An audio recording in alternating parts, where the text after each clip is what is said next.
Alabama's spring game coming, practice coming. Who's a player that you're looking for to have a big spring that could help Alabama moving forward? I'm going to give you my top 5 games that I've been to at Alabama. We're going to talk some basketball. All that right here on the show, brought to you by Pearl River Resort, Philadelphia, Mississippi. Great time to get to the Timeout Sports Lounge for March Madness.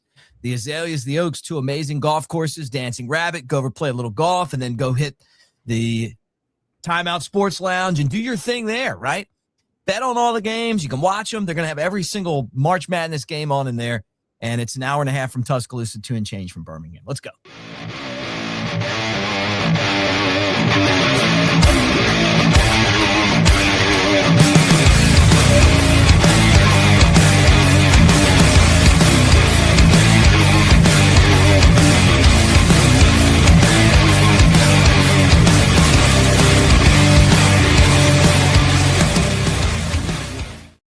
All right, hanging with my man, Cruz Oxenrider. I'm Mick Gillespie. Good to see you guys. Thank you for being here. Make sure that you're a part of the show and subscribe to the channel. Cruz, great to see you. We got spring football coming up soon. It's coming. Do we know if we're going to have a spring game yet? I don't know. But what I will say is that there's some guys on this roster that you look at and you're like, hey, a good spring could really help this guy. Yeah, I know it's going to be here before you know it. We're almost SEC tournament for basketball, so and then when that ends, March Madness ends. Okay, it's football season again. If we're looking at spring guys, I have one that really comes to mind, and I think he could really boost himself and elevate himself as the clear-cut starter at running back, and that's AK Deer. Yeah, I think AK has an immense amount of talent. He had a few flashes last year. Didn't get a ton of playing time. It seemed like we were playing running back roulette with, Daniel Hill and Jam Miller and really trying to mix in a little bit. But by the time he got in, garbage time or it just didn't flow with the game. And plus, we couldn't run the ball to save our lives. Now, I think we just didn't have a consistency at running back last year. I think with this new offensive line coming in, I think with some new weapons, a full year of offseason training and spring ball. I think AK, with the amount of skill set that he has and another year under his belt, and he came back for another reason. So he came back for a reason thinking he can get this job. I think he's got the breakaway speed that we desperately needed last year and didn't really get. No disrespect to Daniel Hill and Jam Miller. They're not blow by you kind of guys. They're like, well, lower your shoulder and make you, make you get up a little slower than you used to. But we haven't had a burner in a while. I mean, that's why we went out and tried to get a guy like Hollywood Smothers from NC State, because he's the burner. We haven't had a burner since Gibbs. And I think that's something we've really been lacking. So I want to see what AK can do this spring. Obviously, we have the really talented freshman, Isaiah Correll, coming in. Everyone's been talking about him, Mr. Football in the state of Alabama. He is an early enrollee.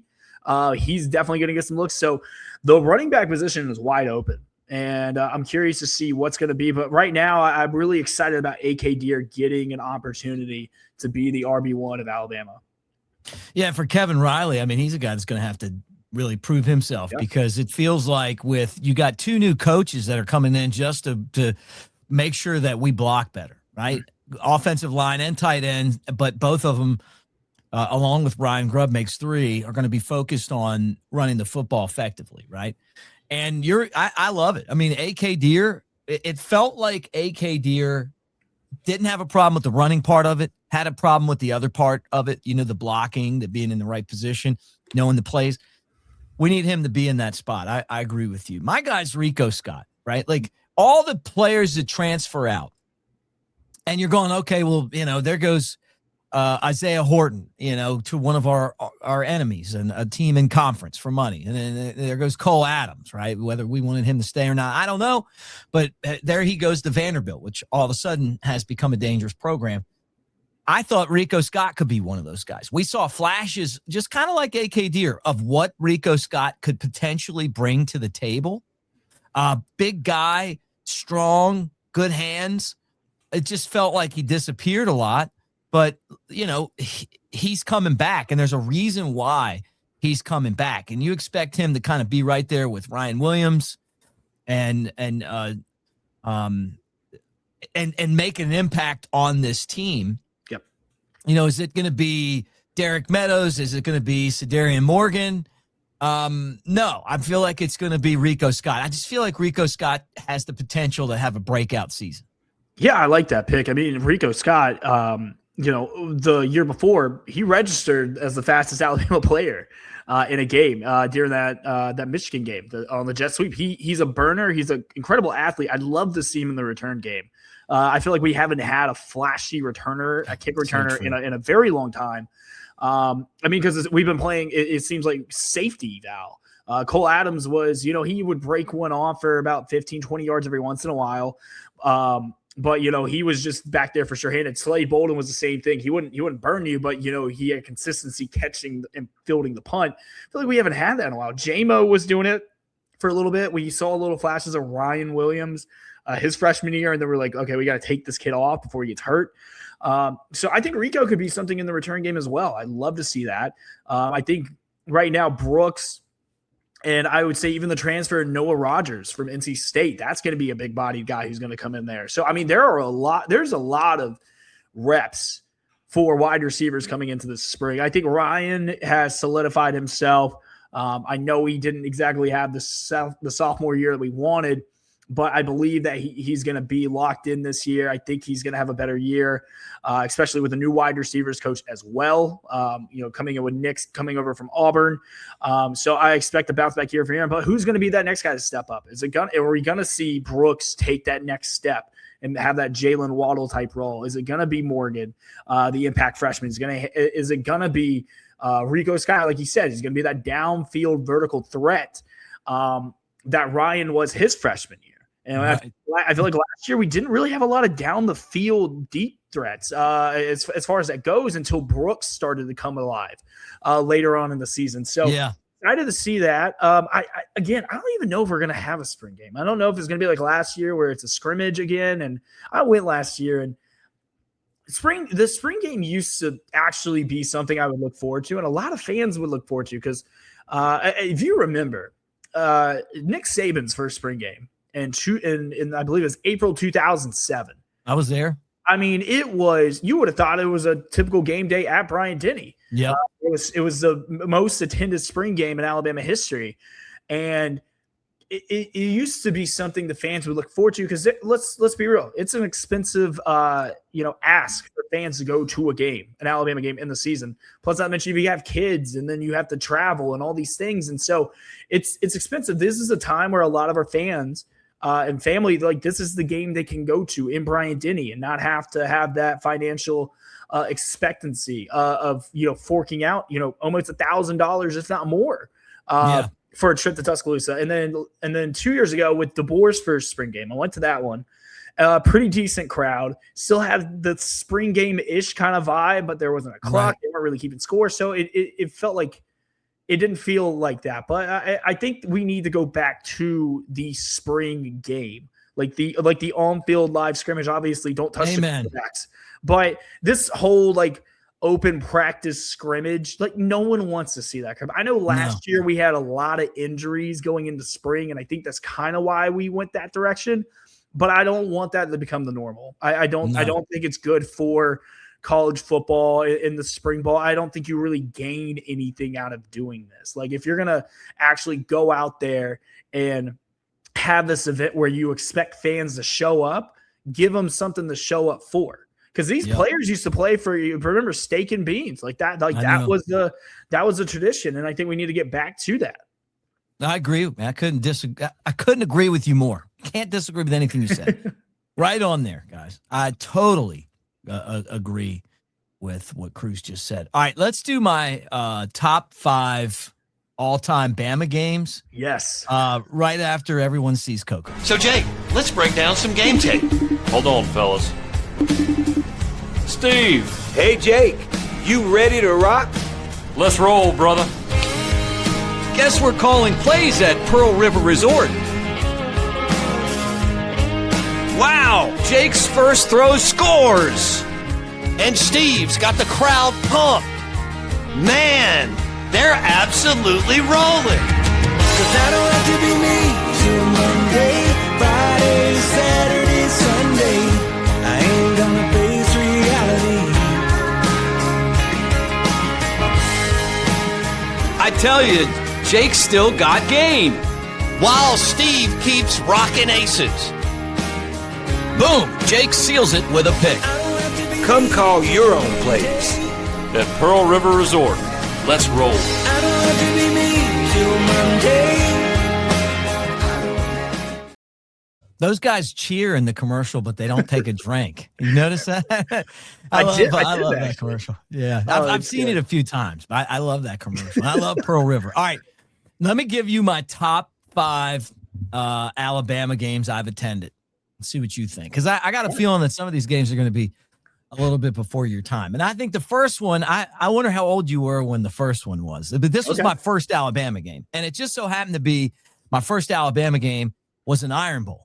And, and Bama was down 6 with the ball, drove the field, and scored to win the game with 37 seconds left. And I'm talking about Gene Stallings' last Iron Bowl game, the 1996 Iron Bowl, which was in Birmingham at Legion's Field. It was amazing, man. Like, Bama won the game 24-23. Freddie Kitchens, who's a coach now, to Dennis Riddle.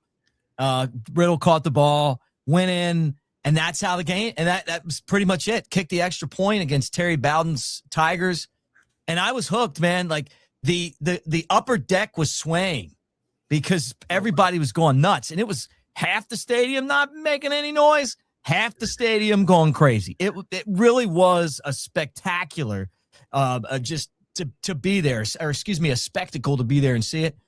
Could not have asked for a better first game. Oh, wow. Where were you? Okay, so I was 4 years old during that. And I got to ask, too. So, because obviously I didn't get a chance to go to these. How was it going to the Iron Bowl in Birmingham? Like being at Legion Field back in the day, like having that 50-50 split. I feel like, especially with a passionate rivalry like this, because it's a top 3 rivalry in college football, and then you can arrange them in any order between that, Army, Navy, and Ohio State, Michigan. But what was that like being in that stadium? Just so you know, First off, the level of security was not very tight. We had tickets, like student tickets. We got them at the last minute. Justin Schul, who's a psychologist in Athens, Georgia, by the way, grew up with me. So we had the ticket, but we didn't have the you had to have them converted or whatever. I think he did. I was a student. And we got in anyway. Like, some guy at the door is just like, oh yeah, come on in, like walked in. So we were like, we had gone to the Tide and Tiger, which was a bar, like this really small, like, concrete bar that they had that was out there. I think it's still there, but for those games, I mean, that was the only bar there was, right? And I don't even think I was old enough to drink, I don't believe, but I still did, right? So anyway, we go there, and then we get in, and we go in, and we just find a seat, and it was so, I just remember being like, man, this is not like any sporting event I've ever been to. Like, the intensity in that place was just off the chain, man. And you could just feel the energy, right? And the split was awesome. And it was like they got the lead late, and it looked like they were going to win. And then when Bama scored, I mean, it was just like mayhem. I remember just thinking, like, this is just different than anything I've ever been to. And I loved it. And then we tailgated in the parking lot afterwards. And then all of a sudden on the radio broadcast, because back then the radio broadcast was how you got your information. They're like talking about Gene Stallings is going to retire. And we're like, no way, man. So I found out in the parking lot after the game, and it was hard to get in and out of there. So it just kind of hung around, right? Like, 'cause it was one way in and one way out. I just remember like pulling in on that strip, and there just being a million white towels as far as you could see, people standing outside waving white towels for people to park in their driveway. And I locked my keys in the car on accident. So I just said, my car was sitting in front of somebody helped me, get into it. The door lock never worked after that, but they got me in. And then, and it was like the most amazing game. And I still have, you know what? I'm going to show you something. Hold on. Oh yeah. Look at this. That's the ticket. This is Justin and me. Look at you, game. man. You're a little frat star. Yeah. Coker said I look like Morgan Wallen's dad or something. $4. $4 for the ticket. Oh God, it's $4 just to breathe in Brian Denny now. It was amazing. So Daniel Moore didn't do a picture, but one of the other artists did do a picture of Riddle scoring. My sister gave it to me. It's one of my favorite prints from the sentimental value of it, and then obviously beating Auburn. So that's how my Alabama fandom really started. So that was 96. All right, my second number 4 on my list is let me see. Yeah, see over there, that game? Well, it's not that game. Yeah. That's the 09 championship game. Mm-hmm. It's not that game. It's the game before that. Oh. It was the 09 SEC championship game. Mm-hmm. Florida, I went in 08 and we lost. And Mike Johnson has told me this, and I totally get it. He's like, our goal was to get to the SEC championship game as captains. We came back in 09 and we're like, we want to win that. We want to win it. Like, that's our goal. And Bama could have beat them in 08. It was just that they just didn't realize how close they were at the time, right? Still great team, made some mistakes. Tebow got a couple breaks. Florida ends up winning the game, and they win the national championship going away, right? Yeah. 09 comes, and Florida's like, they're stacked, man. I mean, they're really good. And they got Urban Meyer and Bama, like, same issues, struggle against Auburn in the Iron Bowl, go down there. It takes like a game-winning drive, just like I was talking about a second ago, to win the game. Yeah. And everybody's thinking Bama's going to get blown out. I remember I took one of my friends from home with me to the game. We had really good seats, and we just beat the shit out of them. I mean, it was awesome. And it wasn't that Florida was that bad in the game. No, that good. It was that Alabama was that good. And Greg McElroy, your buddy, he had his best game ever, man. Like, there was a play where he's like hopping on one foot down the sideline. And if you guys haven't met him, he might look like Opie Taylor on TV. He's a big guy. He's a big guy in person. He's a great athlete, and I got to give him that credit, man. Yeah, he was known kind of as a game manager type of player, but he picked that game to kind of play his best. He threw a dime for a touchdown to a tight end. He made all the plays, dude. And he was in a Daniel Moore print. Yeah. From that game. I had it and I gave it away, but I loved it. Like, that to me that was the beginning too of people realizing, like, you can say it was the Georgia game in 08, the blackout or whatever. Yeah. That was the game where college football was put on notice because no one saw that coming. No. So I've talked to Eric Anders, funny enough. Like in 2020, back in the day, I had him on for a podcast interview. And I asked him about that game and about 08. And he said Tebow just took over, and, he just went into like a different type of like zone. Like Tebow, I think, is the best college football player of all time. Like career wise, I think he is the best.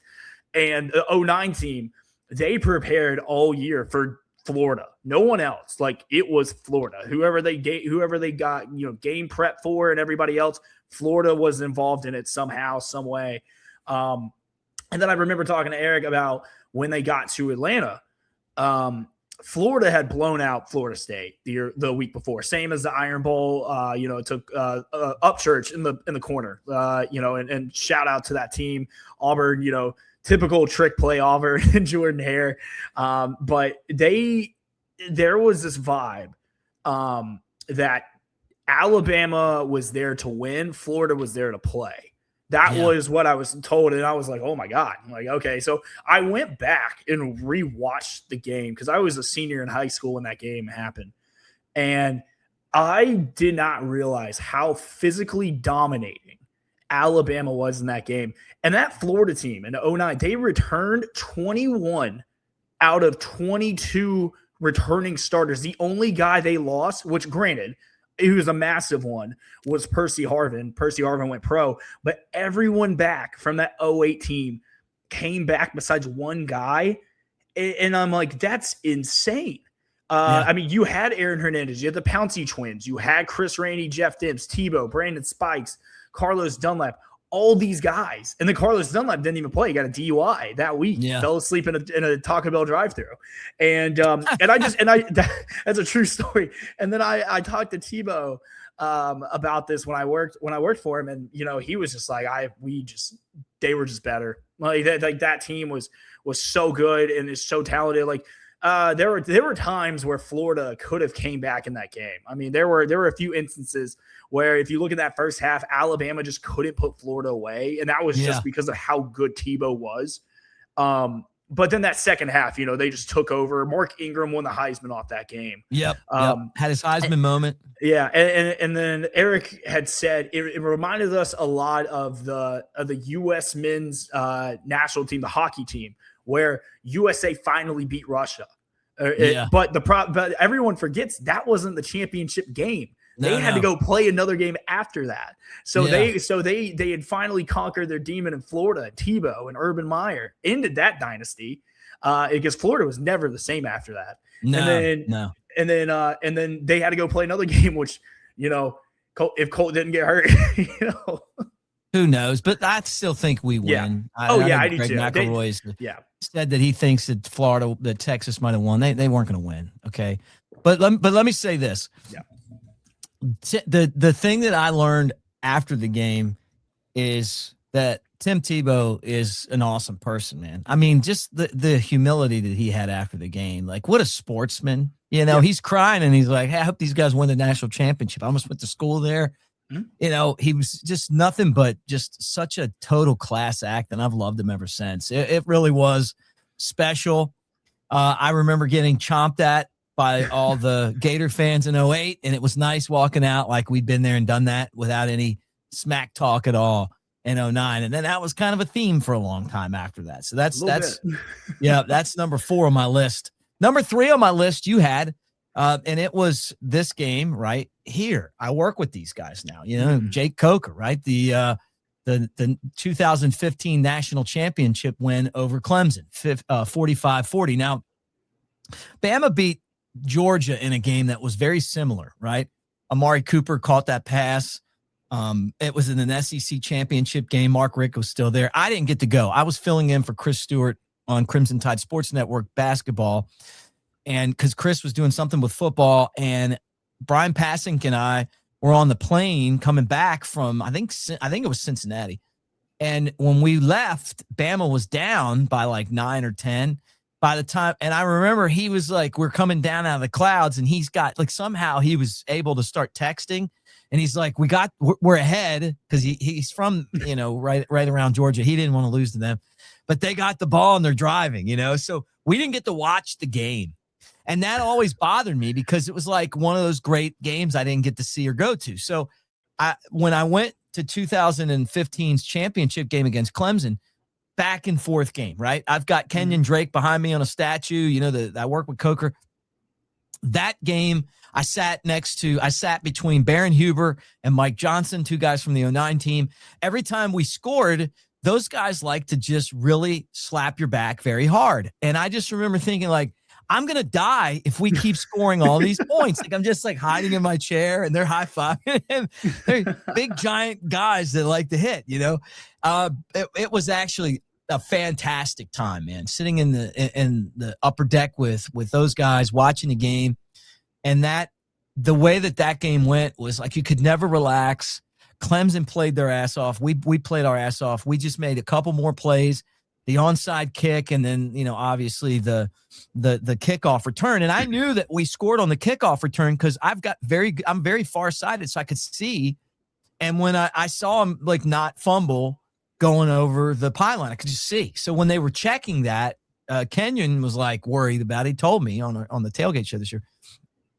I know, I could tell. I just have good vision. I could tell. And I never questioned that. Win that game. That one was special. The crazy thing to me is that if you would have flown out there, you could have got into that game for $50. Because remember, it was so hard for Alabama and Clemson fans to get there just because there wasn't a lot of flights. Yeah, it was miserable. The tickets were cheap. Well, I got a student ticket, so luckily it was pretty cheap, but getting out there was miserable. So we actually flew into San Diego and had to rent a car and drive. Right, people did that. 7 hours, I think. It was a long flight because the flight into Phoenix was like, I want to say like over $1,000, and that was just to get there. Yeah. And so it was brutal. I mean, honestly, going to Miami was cheaper back when I was a college student. Like, I mean, look, granted, we had some places to stay out there, but yeah, that was a tough trip to get out there. That's why I've yet to go back to another Fiesta Bowl, or if we ever do go back to a Fiesta Bowl, I'm not going. No chance. It was awesome for me because I was working for the Cubs at the time, and I was out there for spring training like every year, right? Oh, yeah. So it was almost like the weird thing of like covering the Cubs and covering Bama, where we actually had the Bama people going to my Cubs hangouts.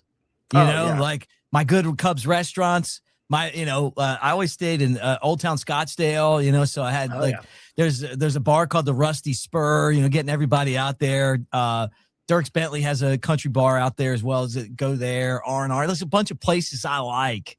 The Old Mission. Some of you guys know what I'm talking about. So that was super fun, just to kind of mix those two worlds. Yeah, we got to go out there a couple years ago for the Final Four, which that was so much fun. That one was that one was easy to get out there for compared to like the Natty, which you would expect otherwise. But yeah, we, getting a connecting flight from Chicago to Arizona is a lot easier than getting one from Birmingham, Alabama I know.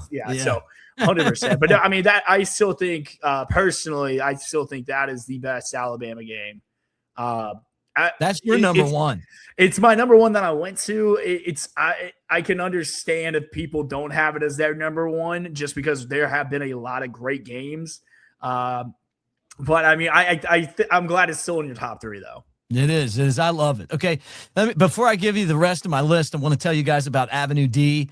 That's our Web3 home, Mick Nation. We are doing something fun for March Madness. We're going to hit you off on March Madness. You're going to get to do your bracket at AveD. We're going to give away prizes and cash like we always do. And then we're going to tell you who's leading in the bracket right here on the show. So make sure that you hit that QR code and you're a part of what we do. And also we got swag for sale now. You got a way to buy it. So make sure that you get your hats and all that kind of stuff. We give some away as well. All right. Number 2 on my list, 2005, Alabama beats Tennessee, Rocky stop. Look, let me just set this up, okay? Bama never beat Tennessee with me as a student. And I got tired of losing to those guys. Like it sucked. We lost to them and just lost to them and lost to them and lost to them. So they are a rival. You know it now. I know when we spanked them for 16 straight years, it was unbelievable. I was there before that. Okay. And then this particular game, Philip Fulmer, who I know and like, by the way, now, I didn't know him and like him back then. He was what people referred to as a snitch. People thought that, and maybe he did. He snitched on us at the NCAA. We were constantly in trouble. And then Tennessee was just like running through us every year, right? So 05 was Shula was coach. It was a game against Tennessee. And it was kind of like a really slow, like methodical, not a whole lot going on, right? Well, towards the end of the game, Tennessee gets the ball. And they're going in, and I thought for sure that I think the guy's name was Mark Anderson. I'm sure he's getting in. Like there's just no one there. Like, and he just the fullback catches a pass. He's going in. Roman Harper comes out of nowhere, hits the guy on the football. The football fumbles through the end zone. It's 3-3. Bama gets the ball, and Tennessee. All they had to do was kick a field goal. They would have won, but they were going for the touchdown. Bama gets the ball, throws a couple deep passes. Christensen kicked a lot of, we caught him money, a lot of ugly field goals that were beautiful. He kicks a field goal. We beat him. I've never heard the stadium louder. It was unbelievable. And then the mayhem went to a place called the Houndstooth, which is a bar on the Strip. Okay. And there was construction on the strip at the time. So Tennessee's team buses in the police, they're trying to get everybody out of the way. No one's going anywhere because you can't. And it stops right in front of the Houndstooth. And I'm sitting there and I'm having a cold beverage, probably a Yingling. And all of a sudden, I see the bus and I see Philip Fulmer on the front seat of the bus. And he looks like this is terrible, right? Like everybody in the bar runs to the front gate. And there is a guy who has made this giant, like on a stick, it's a sign, like the game day type signs, right? Yeah. But it's a giant fat guy sitting on a toilet. And it's got Philip Fulmer's head on it. And it's like, 8 feet. And he's at the stick. He comes running over. And everybody's screaming at the bus. And I saw Philip Fulmer turn. And I saw him make contact with that sign. And I saw that sign make eye contact back. I've never forgot it. It was just funny, And that's, to me, beating Tennessee back then was a big deal. And beating Philip Fulmer was a big deal. I had a blast at the game. I just thought that one was, to me, I felt like the stadium was just going to implode. Yeah, I remember watching that game too. And I just remember it was probably one of the grossest offensive games I can imagine. But Alabama's defense that year was so good. They were a top 10 defense that year. I mean, D'Amico Ryans, Roman Harper, Willis Gilberry. They were dogs on that defense. And obviously, as a big Saints guy, love Roman Harper. So love the fact that he got to do that. It was referred to, and I've never really heard it referred to it as that until I believe I posted it this past year. They called it the hit, the throw, and the kick. Because Brody Croyle made this incredible throw on that last drive. I don't know who it was to. Do you? I think it was Brown that caught it. But okay, it's been a while. That's just off the top of my head. Yeah, but I mean, that was such a defensive game. I mean, but if you think about it too, I mean, we've seen some defensive, slugfest, like the 9-6 LSU Bama game in Bryant County. I mean, that was. I mean, granted, I've talked to a few LSU guys who were on that team, said that they had no business winning that game. But that was one of the grossest offensive performances I've ever seen from an Alabama football team in the game you just brought up.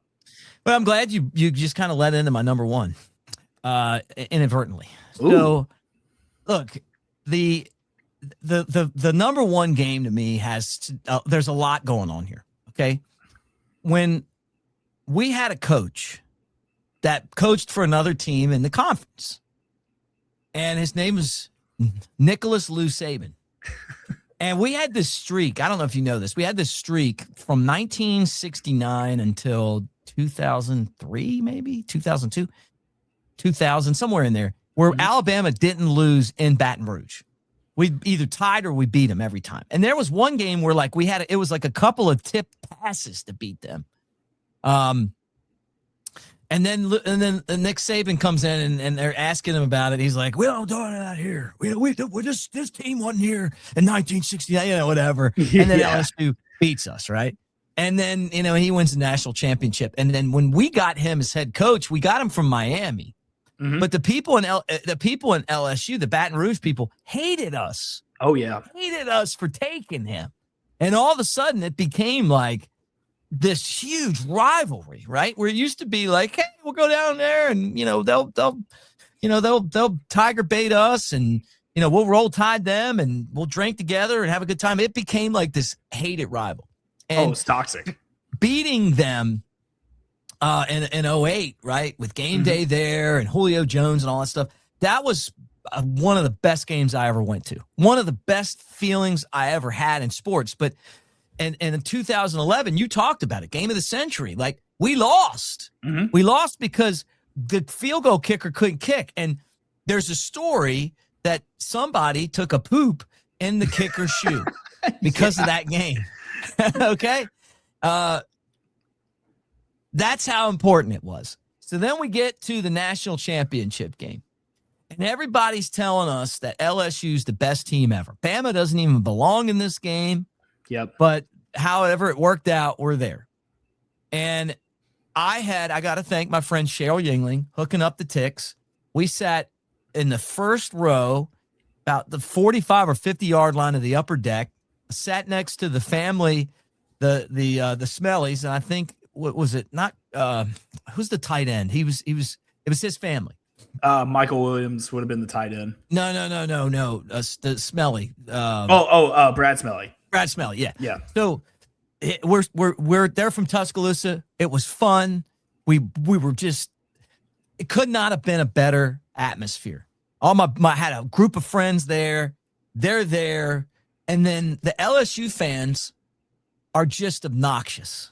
They're just rude and obnoxious, and that's going to be like that if we don't watch out because of and you know I've gotten into this before, and we'll save it for another show. But we better get some NIL money raised. We spent a lot of money to be good. Yeah. Anyway, we beat them to death. They couldn't, and look, that's why this one sits right behind me when I'm talking every day. That's why it's the centerpiece of my backdrop, because that is the best one ever. We didn't let them get past the 50. They were the team of the century. They couldn't move the ball. We destroyed them, and we should have beat them we shut them out 21-0, and it was all field goals and then a touchdown at the end. We should have beat those guys 45-0, and we easily could have. But they were a great team. We were a great team. It was in New Orleans. It's the toughest ticket I've ever been around. You couldn't get them. Nobody would sell them. They were like $3,000 to get into that game. And it was in their backyard. I remember going into the stadium and some LSU guy, some corn dogs just running his mouth. And then by happen chance, when I walked out, there he was again, and he didn't have anything to say. And I was like, man, you're sure quiet now, buddy. Like, it was amazing. But the best part about the whole thing is that I went to the hotel we were staying in, and I didn't realize that it was the LSU team hotel. So I'm sitting in the lobby, and here comes Les Miles and his entourage. And honestly, man, I felt really bad for him because you could see the hurt and the pain on his face after that loss. You know, just walking through the lobby, probably just wanted to get back to his room and then just forget about life for a little bit. But you know what? That game still, to me, and what was really significant about it was I lived in Tuscaloosa at the time. There was a tornado that came through, and it just wiped out like a lot of our town, man. People died. Yep. I took off of work and went out and volunteered with the football program because I was working at CTSN at the time, and that's what I did. I helped out with the players, and it was just so emotional. And that particular championship felt like it meant more than just a football game. Like that team did it for the community. And I think that's what separates that game to me and that season from a lot of other seasons. Yeah, I can't disagree with that. So that would have been on my list had I actually been able to go to that game. I was in New Orleans for it. Funny enough, I had gone to a Saints game that happened 2 days before. There was a wild card game in New Orleans 2 days before, Saints Lions in 2011, and it was just New Year, so 2012. But so I was down there for it, and it was, and again, hardest ticket. That was my first year at Bama. 2011 year. So my first game at Bama as a student was when we played Kent State, and we did the memorial for the tornado, and we had the houndstooth patch that we had on the ribbons that we were doing all year. So it was a very emotional year for that. I mean, there were a lot of people who don't think that we should have been there because of Oklahoma State. But Oklahoma State lost on a Friday night to Iowa State, which was insane. And then we got back in, and then we proved that we were the better team in a neutral field. It wasn't even a neutral field. It was mainly LSU. And that game in that whole year really was incredible. So, and obviously the cap it off too, which I love talking about this, Trent Richardson scoring. Yeah. And then missing the extra point to make it look like we just scored 3 touchdowns to win 21-0 was incredible. And then just the defense, that whole game, man. I mean, I tweeted it out. I think I tweet it out like once a year because it is statistically the greatest defensive performance in a national championship game ever. Like it is. Like the amount of yards that LSU got, I think it was total, and this is counting punt return, kickoff, everything. It was like 95 total yards Wow. The entire game. And it wasn't until like a last drive kind of thing where was it Justin Jefferson or Jordan Jefferson, the LSU quarterback? And then they got in the field. The next play, they turned the ball over and gave it back. So, I mean, that game would have been incredible. That 100% would have been like in the top 2 or 3 on my list had I actually been able to go. And I left one out last week too. I realized I left one out. The 2014 Iron Bowl. 2014, the night Iron Bowl game, the back and forth, 55-44. It slipped my mind. And I hate that I left that off the list because that if I had to go back, I probably would have replaced the Texas A&M game that year. I would have taken that one off my list and put the night Iron Bowl on it because that game was incredible. So I caught a lot of flack for that one, so I had to bring that one up. Well, guys, it's a good time to tell you to use our promo code Bama Tailgate at newlifeart.com because Daniel Moore frames these moments like no one else. Love to be just from a fan space. I love being partners with those guys. I love the pictures. I love being able to go out there and tell you that you can use our promo code to pimp out your man cave. I just got buzzer beater. I'm taking that to my apartment in Knoxville for the summer. I love that, man. Like the basketball ones with the Petway and the buzzer beater with Mark Sears. I'm putting them right next to each other. They're going to be like, I thought Bama was football. I like we're going to basketball here in a second, but take advantage of that. And, and know that, that all of these moments, we all have ours and get in the comments section. Tell me what your top 5 is. The games that you've been to. I know some of you guys have been around, the OGs. You've been there for a long time. You've been going all the way back to Bear Bryant games, I remember being in school and everybody talking about Bear Bryant, never thinking that we were going to live through a dynasty that was just as good, so crazy to think that the 2 best dynasties happened with us. And, and some people lived through both of them. Yeah. We got spoiled to say the least. I definitely did. Like when I tell people, when and where I went to school, they're like, oh, like, okay. And you guys didn't even know what it was like to lose games. Okay, so I talked about this earlier with someone because I told him I lost. Let's see, I lost 1 game in 2011. I lost 1 game in 2012. I lost 2 games in 2013. I lost 2 games in 2014, and I lost 1 game in 2015. So 5 years, I lost 7 games. So, and then home losses. What was it? It was LSU. Ole Miss 2015 and Manziel. So I got to see the same amount of home losses as I did national championships. So I can't when people try and do this, like I can't, because I feel so bad because now this is the first freshman class this past year that didn't get to see a national championship while they were there. And that kind of breaks my heart. Yeah. Well, you should have been there. When I was there, we won the SEC in '99 as a student. That was great. But Sean Alexander, baby. Yeah, Sean Alexander. A lot of bad times though in between.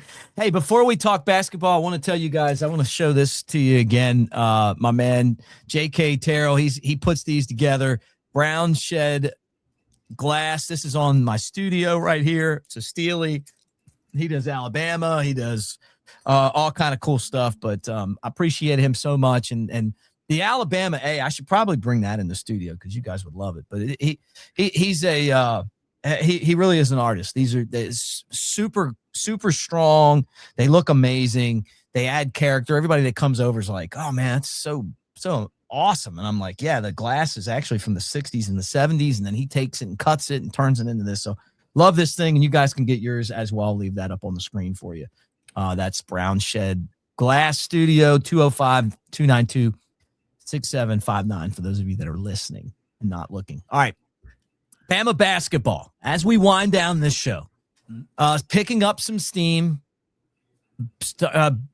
driving momentum. Hopefully, there is a game tonight, so got to keep it going against Mississippi State. But your thoughts on this basketball team? I think now that this Bediako drama is done, I know there was some, reports this week that he's trying to take it up, but I think it's denied. I think it just needs to stop. I think it's finally died down, this distraction and this ongoing thing. And I feel like the team is finally starting to hit their stride. They're starting to, get their feet under them. I know Phylon is not expected to play tonight. He's had a nagging injury. But obviously we need him healthy in the long run, especially with these last couple games. I believe we have the game night, we have a game Saturday, and then we have obviously Auburn to close out the regular season next Saturday night. I will be there. Very excited. Nice. And then we got the SEC tournament to look forward to. Right now, I think we are projected as a top 4 seed, as a 4 seed right now. So love to see that. I saw the bracket projections right now. We are in a hellacious bracket. So not looking forward to that. If that turns out to be true, but I think right now this team is playing well. I mean, last week, massive win against Arkansas in a do or die SEC, regular season showdown. Florida looks like they are posed to repeat again. I mean, they just look unstoppable right now. But the one thing that we do know about March, anything can happen. Anyone can get beat on any given day. So right now, just finish out the regular season strong. Get a top 4 seed going into these regions, get a double bye going into the SEC tournament to get healthy. I expect Bama to win out. Knock on wood, expect them to win out. I know they have a huge matchup on Saturday against Tennessee in Knoxville. That'll be a massive one. Tennessee has had our number. So looking to see how we can bounce back against them. I think we can get them. So we got to win these last couple games. I'm excited. I think this team right now, from everything I'd see, I have full faith in this team making the Sweet 16. And then, like I said, anything can happen in March. Yep. I may be there for that one too. So, ooh, like that. Yeah. But these are big games. I mean, I just can't get over how good Nate Oates has been. Honestly, man. I mean, this is a down year for Bama, and they're actually pretty good, and they're dangerous. Yep. We have 2 guys who can legitimately drop 40 on a given night, and Aiden Holloway and Phylon. And I feel like a lot of the younger guys are starting to emerge. I'm glad this Bediako thing is pretty much done. No disrespect to him. Obviously I know what he was trying to accomplish. He's, doing something that other players are doing around the country. So it's not just him. But I felt like for a team and a fan base, it was a distraction and, something that could hurt us in the long run. Like maybe the NCAA tried to make an example out of us or, take away some of our wins when he did play. I mean, there were legit concerns by a lot of people. And so now I'm glad this whole thing is done. It would be even funnier if we went on this incredible streak without him, just to win the Natty and then just have everyone mad. But that's a pipe dream, I think. I don't know, man. I mean, who knows? We saw him get hot. We saw him get hot before and get to the Final Four. It's just a matter of they've played pretty much everybody. Yeah, we played really tough teams. Yeah, I mean, and so they've hung in there with pretty much everybody. They know what to expect. It's not like they're hiding their schedule and then you find out who they are in the conference. Like they go out and they play the best of the best, and who they are. It's just a matter of how well they're going to play when that time comes, right? But it is cool that Bama's we're definitely in the tournament. It used to be we didn't know. Yeah, especially this time of the year. Yeah. We were always one of those fringe teams. And look, making the tournament is not for everybody in the state, especially for a Nepo baby taking over a team he shouldn't have. I'm just saying, and not to mention, I'm like, look, that win against Kentucky the other night was Bush League. I mean, to call a foul like that in that moment of the game, I mean, come on, what are we doing? Yeah. I mean, if they make the tournament, they will get exposed. Like they'll be like maybe depending on how they do in Nashville, they will be one of the first 4 in or out, I think, around there. And if they get in, they'll be playing for their lives in that first matchup. Who knows? Maybe they'll get matched up with Yale again. Do you think that? And I know this is going to end the show, but now I'm curious. Do you think that that Stephen Pearl is going to make it through next year? Ooh. I think it really depends on how they finish out the rest of the year. Now, so like they have Alabama and Tuscaloosa to finish the year. Now, if he goes into Tuscaloosa and Coleman and beats them, that could really just, give them a little bit of blind faith going into next year. And then what if he wins a game or two in Nashville? Like he upsets like a Vandy or a Tennessee or beats Kentucky again. Like what if he does that? And you're like, okay. Yeah. And then, maybe they're the first 4 in, first 4 out. And I'm like, okay, like there is some faith going into the next year. Now, if he just implodes and they just, they're one and done in the SEC tournament, they get blown out in Tuscaloosa, and they make the NIT. I mean, I wouldn't be surprised if they fire him even that. I mean, I wouldn't be. He didn't deserve the job to begin with. It was a last minute Hail Mary for them because Bruce retired so late after, so there was no. You wonder how much of that was on purpose, too. Right. Yeah, that's a great point. But I mean, like that, there were more deserving coaches for that job, and I'm curious to see what this, what this coaching carousel is going to look like next year, especially after the season's done. I mean, because Auburn is not a bad job. I mean, that's a program, and we've seen it. They make 2 Final Fours in the last 10 years. Recruiting wise, I mean, they got a great, a very passionate fan base, so that will back you.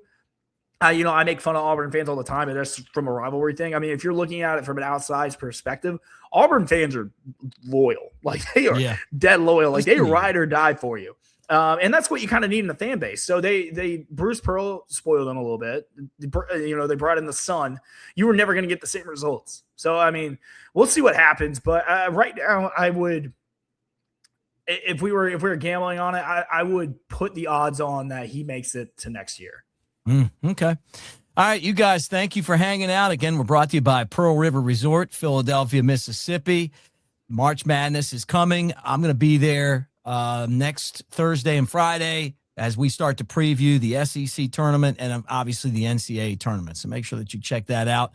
And then look, Jake Coker's in the open. In the commercial. I say the open, but in the commercial, he's got a cameo in the open. If you have to look real hard for him in there, but in the commercial, it's his show. But look, March Madness. Go down there, put your bets in, watch 20 big screen TVs. All games are going to be there. Honestly, I may have to go back for March Madness. I'm just sitting here thinking about it. It'd be fun. Like maybe that's, go there, watch the games, throw some money down. You go to Philip M. Steakhouse, get you a steak, Mom and Them's restaurant, the Circle Bar. You got Dancing Rabbit Golf Course with the Azaleas and the Oaks, 2 amazing 18-hole courses, all that. Less than 2 hours from Tuscaloosa, a little bit longer from Birmingham, but worth the trip, guys. So take advantage of it. Cruz, have a safe move to Nashville, my friend. Yes, thank you.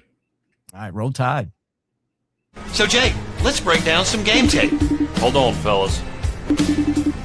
Steve, Hey, Jake, you ready to rock?